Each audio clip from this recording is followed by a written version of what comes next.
recibí de otras personas que también lo recibieron, una especie de legado. Que yo por supuesto le doy una mirada, una vinculación con la economía, porque un poco me dedico a eso, pero en realidad en el fondo todo tiene que ver con todo. Sería difícil decir, no, bueno, voy a hablar de economía y después voy a hablar de otra cosa. En realidad todo tiene que ver con el hombre, con la persona humana. Quiero hacer esta aclaración. Cuando me refiero a hombre, con mayúscula, me estoy refiriendo al género humano, a la persona humana.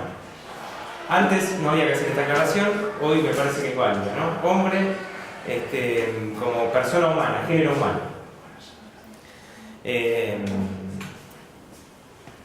Si entendemos que el hombre es materia y espíritu, bueno, me voy a dedicar básicamente a lo que es la materia, a lo material. Porque la economía se dedica justamente y trata de resolver las cuestiones, las necesidades materiales del hombre. No se inmiscuye en las cuestiones espirituales. Aunque yo personalmente considero que las espirituales son superiores a las materiales. Pero en este caso voy a abocar más que nada a las cuestiones materiales. Ustedes habrán sentido nombrar que la economía se preocupa, o la ciencia económica se preocupa del qué, cómo y para quién producir, pero la economía es muy anterior a la ciencia económica. La economía incluso viene de la economía del hogar, viene de la administración de la casa, la economía, o sea, hubo economía y hubo economistas antes de que hubiera ciencia económica, porque necesidades siempre hubo y recursos siempre estuvieron ahí para atender a estas necesidades. O sea que no necesitamos de los teóricos y de los economistas para hablar de economía. Así que adelante con sus ideas y con su debate. Ahora, lo que sí hace falta para hablar de esta persona humana y de sus necesidades es una cosmovisión, o sea, es una manera de ver el mundo, es una perspectiva de ver a esa persona.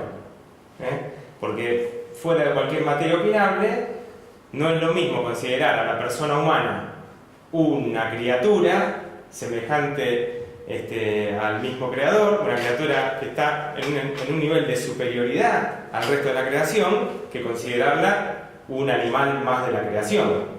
Es mi intención que ustedes puedan ver y confrontar estas cosmovisiones para que ustedes saquen sus propias conclusiones. Y después, si quieren, lo hacemos juntos. Lo que es cierto es que estamos en una situación crítica. El mundo, la persona humana, el género humano, está en una situación problemática. Y es real que estamos en una crisis económica. Por lo menos yo les voy a dar algunos datos de fuentes oficiales para que ustedes digan si tengo razón o no, como para poder enfrentarnos a esa realidad. Fíjense rápidamente. La FAO, que es la sección de Naciones Unidas que habla de la agricultura y la alimentación, dice que el 1% más rico de la población del mundo tiene el 50% de la riqueza del planeta. Oxfam, que es una de las organizaciones que más estadística o que más relevamiento hace a nivel mundial, incluso googleenlo, es Oxfam, oxfam.org, tiene un montón de datos, y dice que solo 62 personas poseen la misma riqueza que la mitad de la población. Para dar un número general, somos 7.000 millones de personas en el mundo, aproximadamente. Bueno, 62 tienen la misma riqueza que 3.500 millones de personas. Ahora, le agrego un dato más. En el 2010 eran 388 las personas que tenían esa cantidad de riqueza. Ahora son 62. O sea, ese volumen de riqueza que creció, por supuesto, en estos años, ahora lo tiene menos o un tercio de esas personas, por así decirlo. Perdón, un cuarto de esas personas. Otro, Bernardo Klinberg, que es conocido, dice que el 50% más pobre tiene solamente el 2% de la riqueza global. Y que de lo que creció la riqueza, de lo que aumentó la riqueza en el mundo en los últimos años, ese 50% de lo que aumentó se lo llevó el 1% de la población. No lo quiero marear, pero traten de ir sacando alguna conclusión preliminar. Con relación al trabajo, la OIT, que es la Organización Internacional del Trabajo, dice que un tercio de la fuerza laboral del mundo está subocupada o desocupada.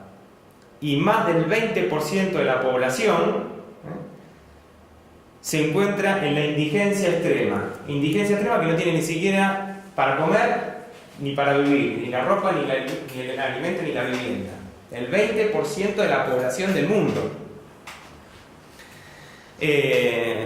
Avanza la OIT sobre el tema de los niños, 250 millones de niños explotados laboralmente, 3.000 millones de personas viven con menos de $2 por día, según el Banco Mundial, y este que me parece más concluyente, que también es de la FAO, que dice que hay más de 815 millones de desnutridos en el mundo. 815 millones de desnutridos en el mundo. Cada 7 segundos, un niño menor de 10 años muere por desnutrición, por hambre. Pero, el dato es que esta misma organización, que es de Naciones Unidas, dice que en el mundo hay suficiente comida para aportar una ración de 2.700 calorías, que según ellos es una ración bastante que es suficiente para la vida, diarias a 12.000 millones de personas. Vamos a un número redondo. En el mundo hay suficiente alimento para el doble de la población del mundo que hay. Bueno, alguno me podría decir, ¿y a mí qué me importa? Si yo vivo bien. O sea, perfecto, todo lo que vos decís está bárbaro, pero no sé dónde lo sacaste. Yo mañana me levanto, tengo mi auto, mi casa, tengo mi obra social. Ahí entra la cosmovisión. ¿Te importa o no te importa? ¿Eso es un dato? O sea, ¿son animalillos que andan por ahí? ¿O son personas que tienen los mismos derechos, son iguales que vos? Acá entra a jugar la cosmovisión. Vamos a partir de la base que nos importa. Vamos a partir de la base que nos parece que es injusto que haya tanto alimento o que haya tanta riqueza en el mundo y que la tenga tan poca gente y que haya tantos que no tienen nada. Entonces, ahí, en ese juicio de valor, sí que nos importa esta situación, en esa cosmovisión de la vida, es que nos vamos a sentar. No es común, porque díganme ustedes si no, que en el diario vivir hay muchas personas que no le importa tanto esto. Entonces, eso ya es un punto a tener en cuenta, ya es un punto de la economía a tener en cuenta, porque la teoría económica tiene una rama muy importante, y la ciencia económica tiene una rama muy importante, en donde no se preocupa por el deber ser, no se preocupa por, la verdad que esa gente tendría que tener comida. Se preocupa más bien por las teorías que hacen que haya más riqueza. No me importa quién la tiene, me importa que haya más. Entonces, fíjense que esta cosmovisión, cómo pongo al hombre, a la persona humana, es central para todo. Y yo, desde la economía, para mí es más que central. Se lo tiro. Después, en esta charla, en la otra y en la otra, háganse esta pregunta. ¿Y la persona humana dónde está? ¿Qué rol cumple? ¿Qué importancia tiene? Porque me parece que esa es la cuestión, sobre todo en un grupo como el que están armando ustedes, tiene la centralidad. ¿Cómo llegamos a hoy? ¿Cómo venimos? ¿Cuál es el desenlace del mundo para esta situación? Hay un hito, un momento, que lo quiero destacar, y que pasa generalmente desapercibido, que es el renacimiento y el advenimiento de la modernidad. Situémonos en el siglo XV, aproximadamente, ¿no? 15-16. Cuando se corta con la Edad Media, cuando se corta con esa idea de lo teocrático, lo divino, y el hombre se introspecta o empieza a mirarse a sí mismo, al individuo, se vislumbra, se encandila y aplica la filosofía política, incluso las bases filosóficas, en lo que fue el pensamiento griego y en la antigua Grecia.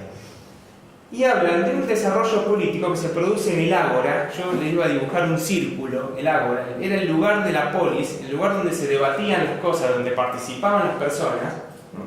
Los ciudadanos, la polis, ¿no? Donde se debatían los temas y se decidían las cuestiones públicas.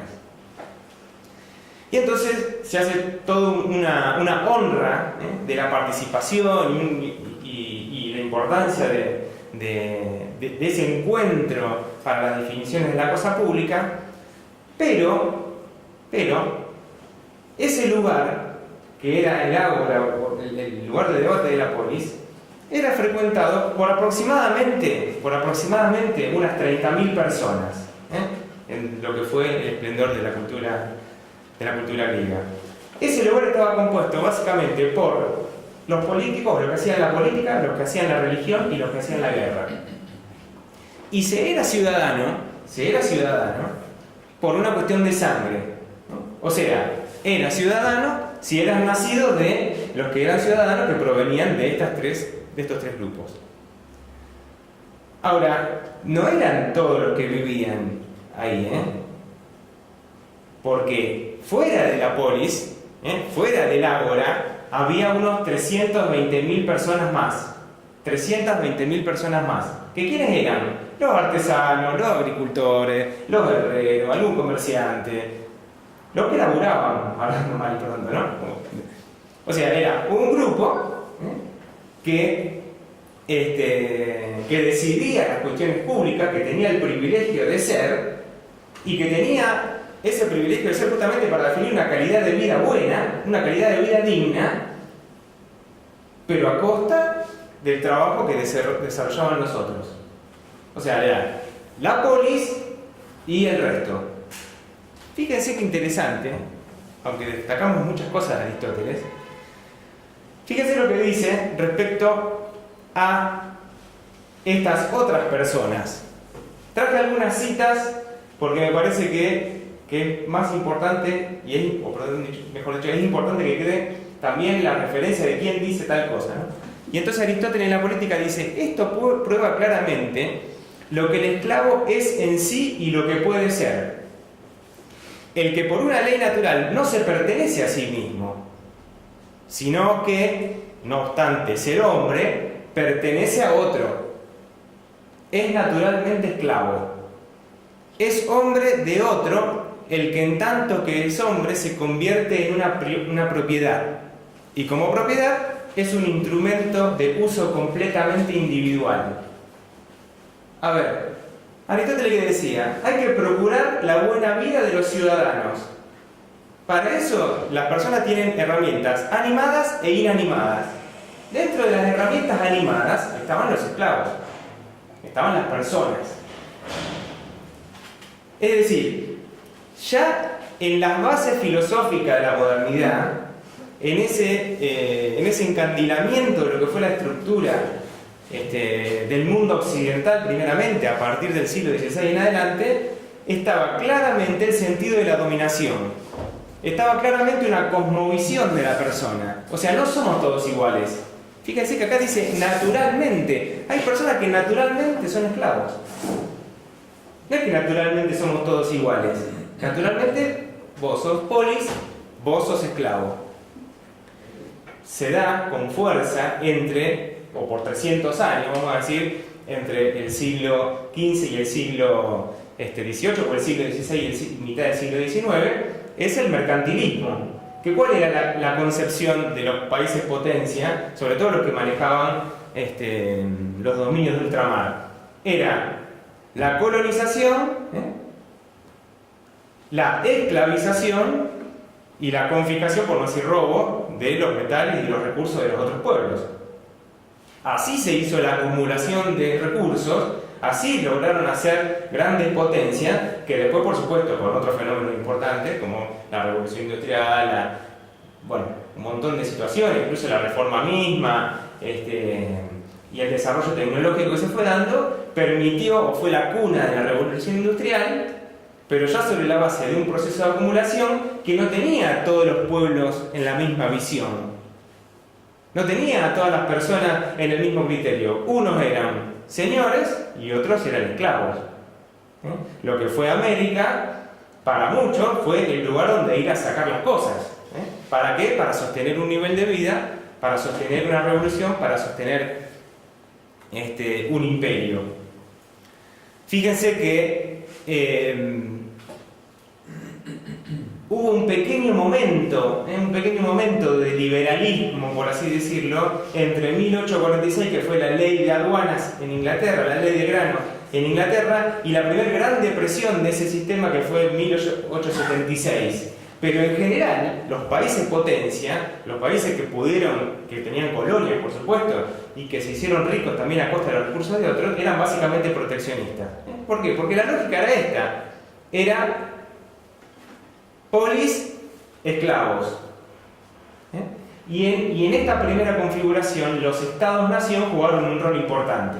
Los estados-nación jugaron un rol importante. Pero lo que no quiere decir que esos gobiernos, en esos países, todas las personas tenían los mismos niveles de vida, porque hacia fines del siglo XIX, o digamos durante el siglo XIX,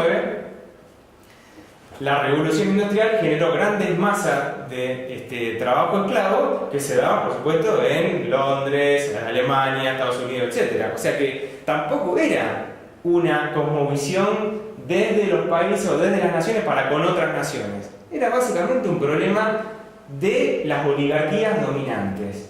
De las oligarquías dominantes.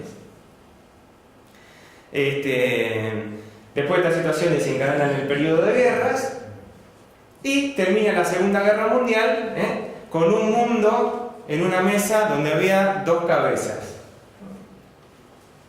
La Unión Soviética y Estados Unidos, con dos concepciones aparentemente filosóficas, aparentemente opuestas, pero centralmente materialistas las dos. ¿Por qué? Básicamente porque el hombre, la persona, los otros pueblos, eran cosas serviles a sus dominios. Eran recursos serviles a los imperios. Argentina tenía un bloqueo mundial de todos los recursos para compra de alimentos que necesitaba Europa. Inglaterra, como era un cliente muy importante de Argentina, siguió comprando, pero ¿saben lo que hizo Inglaterra? Dijo, la libra esterlina que yo te doy a vos, no te la va a aceptar nadie en el mundo. Y ni hablar a nivel político, Winston Churchill, ustedes ya saben quién es, no lo tengo que explicar, dijo en 1945, no dejen que Argentina se convierta en potencia. Arrastrará tras ella a toda América Latina. Y en el año 55, en el año del derrocamiento del presidente Perón, dijo, la caída del tirano Perón es la mejor reparación al orgullo del imperio y tiene para mí tanta importancia como la victoria de la Segunda Guerra Mundial. Sí a la cuestión de la cosmovisión, porque ese es el debate, esa es la cuestión que está en el trasfondo de todo, inclusive de mi propia vida. Porque ¿saben qué? La oligarquía,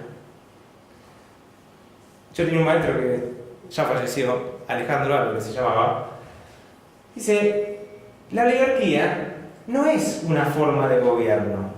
Dice, la oligarquía es una enfermedad del hombre. La oligarquía es la envidia, es el egoísmo, es la avaricia, es el deseo de dominación que tiene el hombre alejado de Dios y que lo implementa todas las veces que puede a través de todas las herramientas que tiene. Entonces el problema no es tanto echarle la culpa a los imperios, o echarle la culpa al rico. El problema es, primeramente, y como decía Evita decía, no le tengo tanto miedo a los oligarcas que derrotamos el 17 de octubre, sino a los oligarcas que están acá dentro mío. ¿Por qué? Porque es la lucha personal, es la lucha de no ejercer esa violencia, de no ejercer ese dominio, primero conmigo mismo, segundo con quien tengo al lado, en casa, y tercero con el prójimo. Y así, vivimos en el mundo de la hojarasca, vivimos en el mundo de lo que hay que hablar. Pero ¿cuál es la cosmovisión?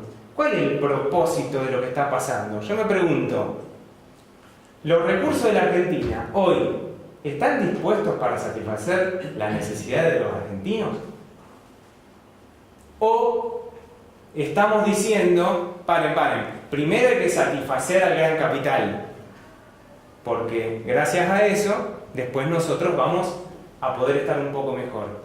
Entonces, está claro que la economía mundial y la economía nacional, con una cosmovisión en donde hay algunas personas que se valen de otras para satisfacer su ego, no es sustentable.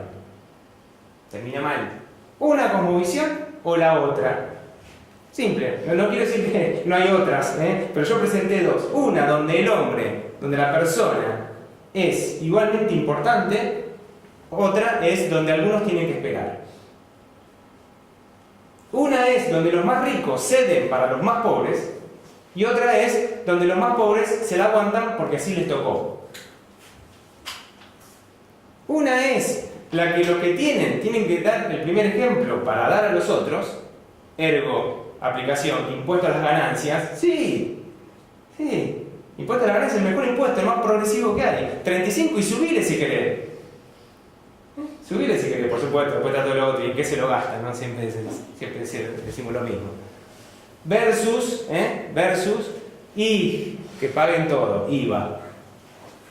Fíjense cómo las cosas después se van ordenando detrás de una cosmovisión donde yo creo que tiene que ser clara y lo que quiero dejar es esto. La economía es eso. En una familia, papá, mamá, 3 chicos.